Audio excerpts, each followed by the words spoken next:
শিক্ষিকা বদলির প্রতিবাদে প্রমোদনগর এইচএস স্কুল পড়ুয়াদের সড়ক অবরোধ। শিক্ষিকা বদলির প্রতিবাদে বিশ্রামগঞ্জ প্রমোদনগর সড়ক অবরোধে বসল প্রমোদনগর হায়ার সেকেন্ডারি স্কুলের ছাত্রছাত্রীরা মঙ্গলবার সকালে। ঘটনার খবর পেয়ে ছুটে আসে জেলা শিক্ষা আধিকারিক মলয় ভৌমিক সহ শিক্ষা দপ্তরের অন্যান্য আধিকারিকরা।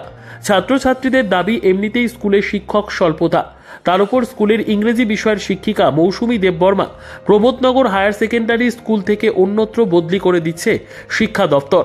শিক্ষিকা মৌসুমী দেববর্মার বদলি মেনে নিতে পারছেন না স্কুলের ছাত্রছাত্রীরা। ছাত্রছাত্রীদের দাবি, স্কুলে শিক্ষক স্বল্পতা রয়েছে, মৌসুমী দেববর্মাকে অন্যত্র বদলি করা যাবে না। এই দাবিতে সড়ক অবরোধে বসে ছাত্রছাত্রীরা। অবরোধের ফলে উভয় দিকে আটকে পড়ে প্রচুর গাড়ি। মৌসুমী দেববর্মা প্রমোদনগর হায়ার সেকেন্ডারি স্কুলে ইংরেজি এবং বিজ্ঞান বিষয়ে প্রতিনিয়ত ছাত্রছাত্রীদের শিক্ষা প্রদান করেন। ছাত্রছাত্রীরা ওনার বদলি কোনো মতে রাজি নন। অবশেষে জেলা শিক্ষা আধিকারিক মলয় ভৌমিক অবরোধকারী ছাত্রছাত্রীদের কাছে ছুটে এসে ছাত্রছাত্রীদের কাছে বলেন, মৌসুমী দেববর্মাকে স্কুল থেকে অন্যত্র বদলি না করা হয় সে বিষয়ে ছাত্রছাত্রীরা যেন একটি লিখিত দেন।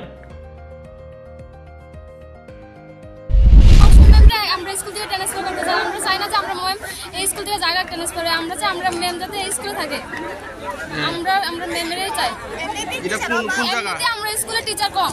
কোন জায়গা এটা? Pramodnagar high secondary school. High school না? হ্যাঁ। কারে বদলি করছো? মৌসুমী ম্যাম। আগে তোমরা কি সাবজেক্ট দিত? ম্যাম আমরা আগে ইংলিশ নিত, হোম সায়েন্স আর ইংলিশ নিত। কতজন আসলে আপনারা স্কুলে টিচার? টিচার থেকে 13 জন এমন। কিন্তু আমরা স্কুলে টিচার পরিমাণ খুব কম। তারপরে আবার আমরা চাই, তারপরে এমএম আমরা ট্রান্সফার করতেছে, মানে এমএম আমরা দরকার একদম। তোমার নাম? আমার নাম পারভিন খাতুন। তুমি কোন ক্লাসে পড়ো? আমি ক্লাস 10 এ পড়ি। থেকে নেওয়া হয়েছে, তার সাবস্টিটিউটও একজন দেওয়া হয়েছে। তো স্টুডেন্টদেরকে একটু বুঝাইতেই, আসলে আমাদের এই চাকরিটা তো ট্রান্সফারেবল জব।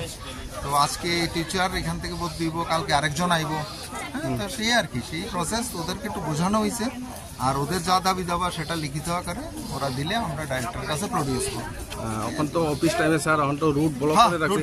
ওই তো খুলে দিব ওখানে, আমি স্টুডেন্টের সঙ্গে কথা কইতাছি। হ্যাঁ, তারা